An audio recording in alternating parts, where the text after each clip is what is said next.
Hello, smart viewers. Welcome to Face to Face, and I'm William Grinley as your host for today's. And for this episode, I'm going to discuss about, as usual in previous episode, we discuss about, various interesting topics. And for today's episode, I'm going to discuss about, more into an animal, specifically domestic animals, and it's about, saving abandoned animals. So for this segment, I'm going to discuss about share some touching stories about saved animals. So the first story is about a dog saved from Colombian flood. So in May, police officers in Colombia saved a dog from a flash flood, administered CPR and IV fluids, and shuttled it away to safety. A warning. So the scene is quite disturbing, but officials say the dog is expected to make a full recovery. So, and the second story is about a man confront bear to save his chihuahua. So the details of this story sound like a tall tale, until you hear the bear puncher himself in an interview with CBS Sacramento. So the man or beast that I run from ain't been born, and his mom is already dead, says Carl Wilson, who punched a black bear in the face to keep it from harming his beloved Chihuahua Lacey. So his story is corroborated by a longtime friend who was in the house when it happened. So Lacey is lucky to have such a fearless dad, though we don't recommend punching bears in the face as a rule. And the third story is about a woman punches coyote to save dog, and another story of a dog guardian getting up close and personal with nature to protect her dog. When Nettie Blanco of Highland Parks, Colorado, saw a coyote enter her yard and attack her small dog Sammy, she leaped into action, hopping a fence and punching the coyote square in the face. She said that he looked at me stunned and then ran over the fence. She said in an interview with CBS Denver, "If you live in an area with coyotes, don't put yourself in a position of needing to fight one off. So always supervise your pets when they go outside." The last story is about a woman throw dogs to safety from house fire. So on Valentine's Day 2015, a terrible fire broke out in an apartment complex in Modesto, California, and threatening the lives of everyone inside. So it was filmed by body cameras and released by the Modesto Fire Department, where this resident Tammy Dobbins drops her two dogs out of the second-story window to safety. So the dogs were just fine. They landed in trash bins full of soft materials placed under the window by firefighters, and the human occupants of the apartment were carried out soon after. And as a result of rescue workers' quick, calm work, everybody survived the fire. So those are, inspiring and touching stories about saving animals, particularly in North America. So for the next segment, I'm going to invite a dog and pets rescuer, and she's going to tell a story, her own kind of stories about saving animals. So don't go anywhere. Still stay tuned on Face to Face.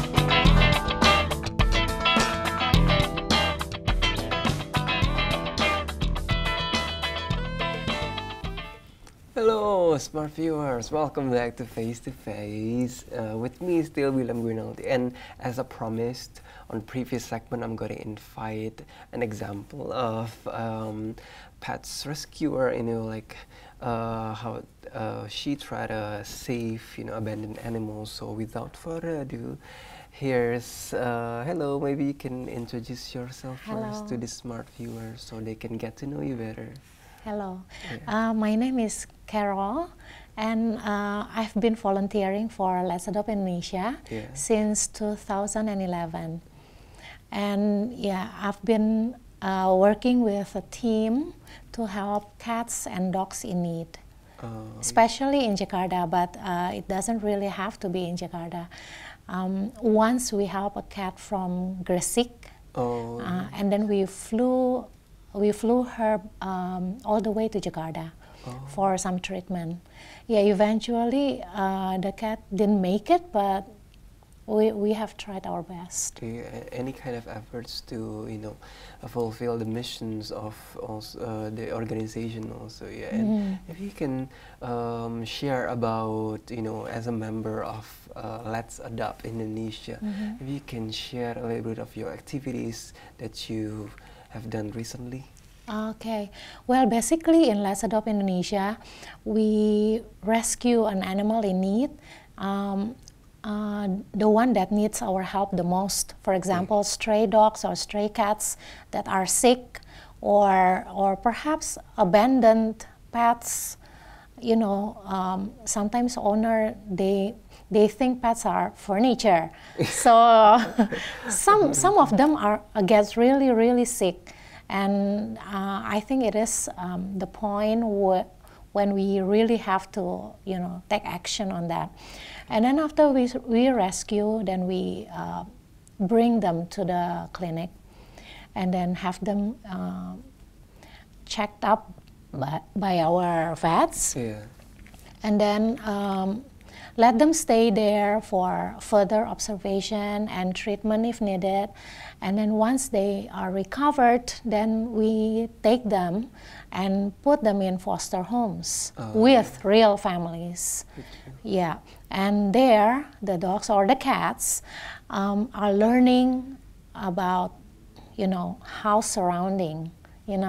Some of them are strays, so they might not know the sound of laundry machine, for example, or the sound of doors, banging.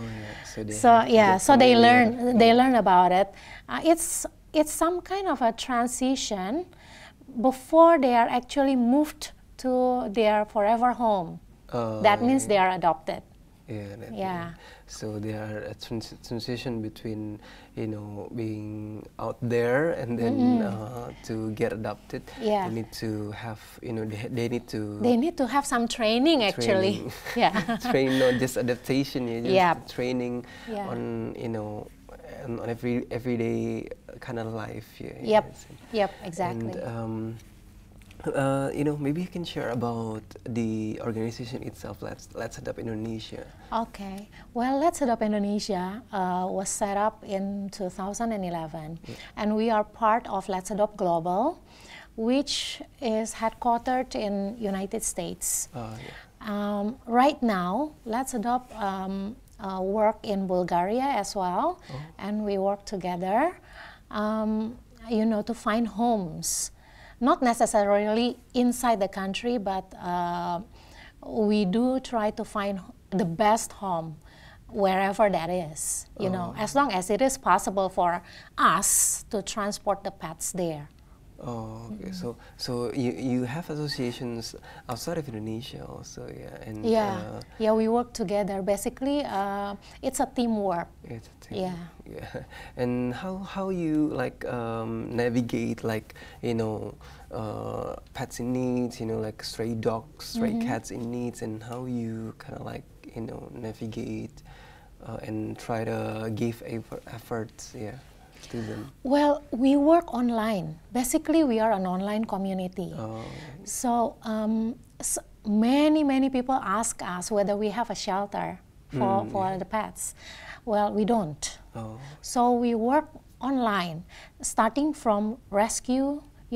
People emailed us or reported us via private messages, and then yeah, of course we have to go to the field to get the to dog observe, or the cat, and then after that we bring them to the vet, which is groundwork, you know. But the rest of the work, like, you know, advertising or promoting it via social media, it's all online. Including, you know, the interview with the prospective adopters. Yeah, we, especially the one that are quite far from us. So we don't directly go to their houses for the interview, but we do it online first. So the role of social media is quite important. Yeah, it's very important. No social media, no work done for us. We are, you know, we really depend on that. Oh yeah. So it's, I think the significance of social media, it's because of social media, it's because of the digital era. The efforts, the specific efforts, it's getting increased. Yeah. So the more stray cats and dogs are getting rescued. Yeah. So thanks to that. Yeah. Unfortunately, since we do not have any shelter, we have limitation.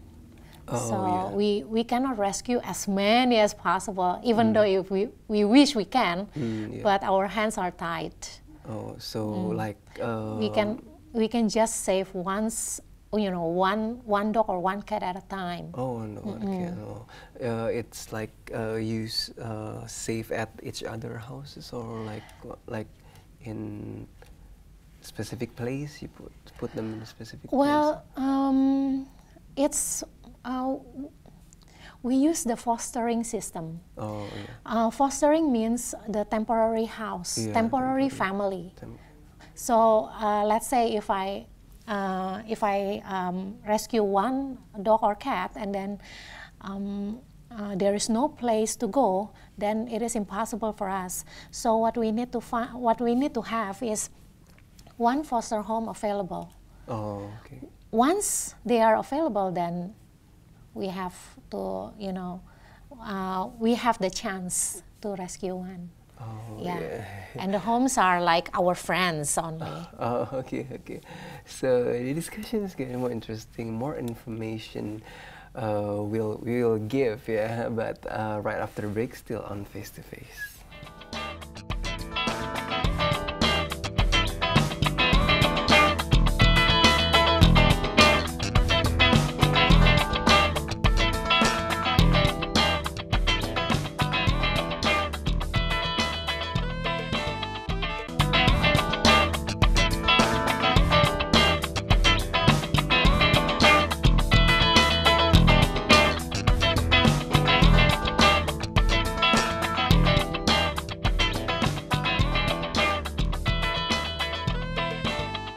Hello, smart viewers. Welcome back to Face, and we'll continue our discussion about Let's Adopt Indonesia, who saved abandoned animals. And let's continue our discussions. And you said it before, about the systems of taking a stray cat or dogs into shelter, or as in your friend's place, or as a shelter, and then to gave them to prospective adopters. So here we have some of the photos that we can discuss about your activity in Let's Adopt Indonesia. And maybe there's a photo. Maybe you can share about the story. All right. So this dog is called Lilo, and Lilo was found actually wandering around a house which we suspected that it was his house before. So he was there almost every day, and then once a friend found him, he was actually standing right there in front of the renovating house. Oh yeah, because maybe the owner. Yeah, it's probably like that.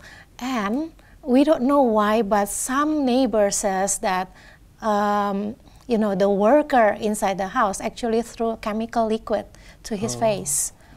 So he got, the skin was very horrible at that time.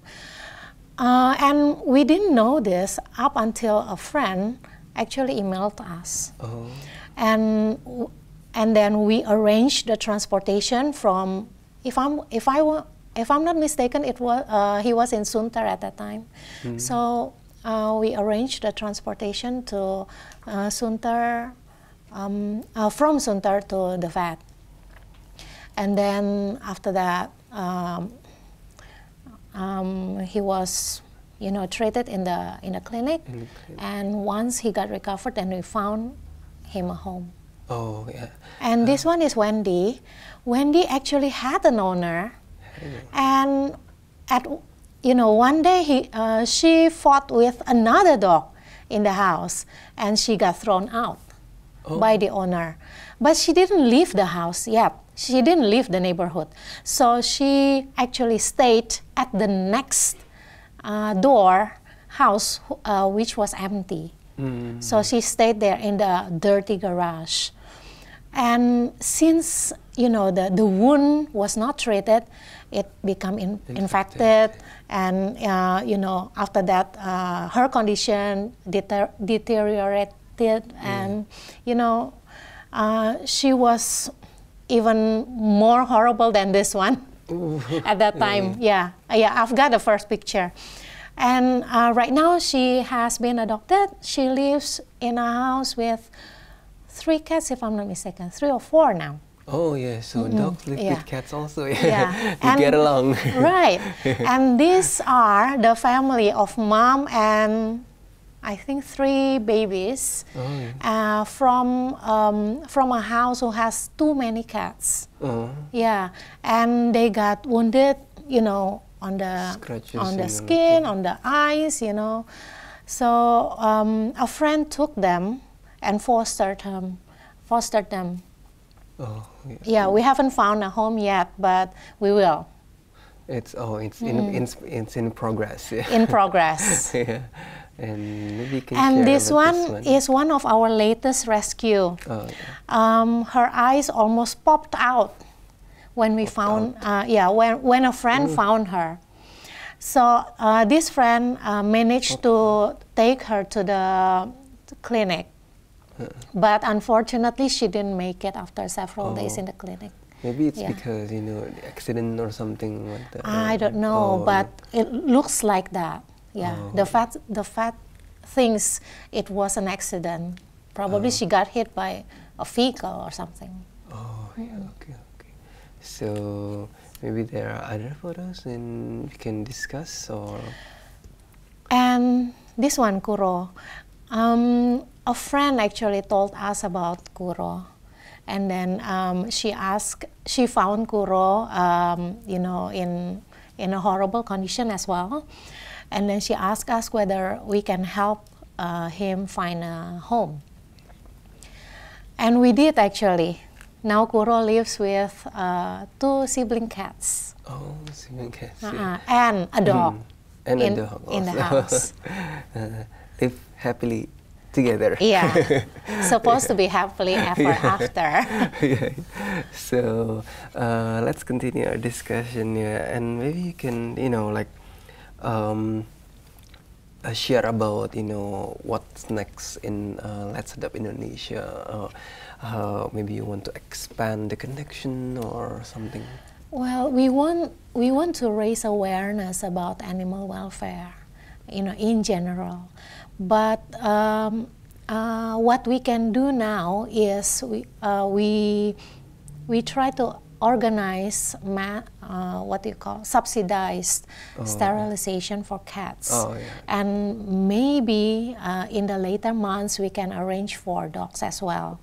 It's part of our program to raise awareness that by neutering or spaying pets, it makes pets healthier, and then it reduces the overpopulation of cats in the street, dogs in the street. So that's what we are now trying to do. But in the meantime, we also do education. We go to schools to educate the children as well.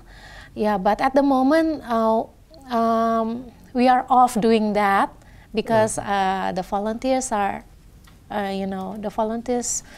do not have enough time doing that during the weekdays. You know, education is going to school is only from Monday to Friday. Oh, yeah. Yeah. So Let's hope that, you know, like education about spreading awareness is also Yeah, quite important, yeah. because like it starts from there, you know, like Exactly, education exactly. about you need to, you know, deal with animal cruelty, and, you know, so that the, you know, the cases, the previous cases would stop. Yeah. So Yep. I think true. it's we hope that, you know, like Let's Adapt Indonesia can more, you know, like concentrate it on, you know, maybe giving education. Maybe there's also another platform, you know, like as you said before, and through social media, maybe we can spread awareness. Maybe you have some efforts, you know, to like spread the awareness through other platforms.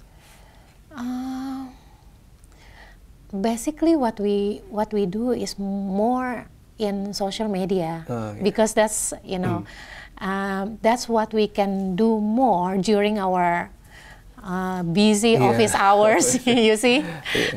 But if given opportunities, yes, we would like to participate in events, for example, during weekends, and then probably, you know, spreading awareness through other medias like radios or TVs. You know, it is not necessarily social media, but any kind of platform. But any kind of platform, if we have the opportunity, then we will take it. Oh yeah, so maybe for the smart viewers who want to get in contact with Let's Adopt Indonesia, maybe you can share how they can get connected. Well, we do have our Facebook and Instagram account, which is active. Or people may email us at letsadoptindonesia@gmail.com. Yeah. Yeah, in that way they can reach us. Yeah, because like so the main platform is social media or through emails. Yeah.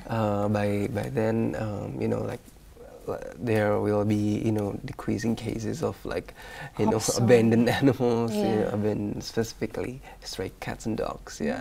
So thank you so much, Carol, for participating and share your story about your activity in Let's Adopt Indonesia. We hope that, you know, by this episode, you know, smart viewers can get more aware of, you know, the animal welfare, and also about, you know, like the try to decrease the cases of those we discussed before. Yeah. So we've come to the end of the show. It's don't forget to actually watch Face to Face in another episode with me, still William Rinaldi. So until then, we'll see you later. Bye.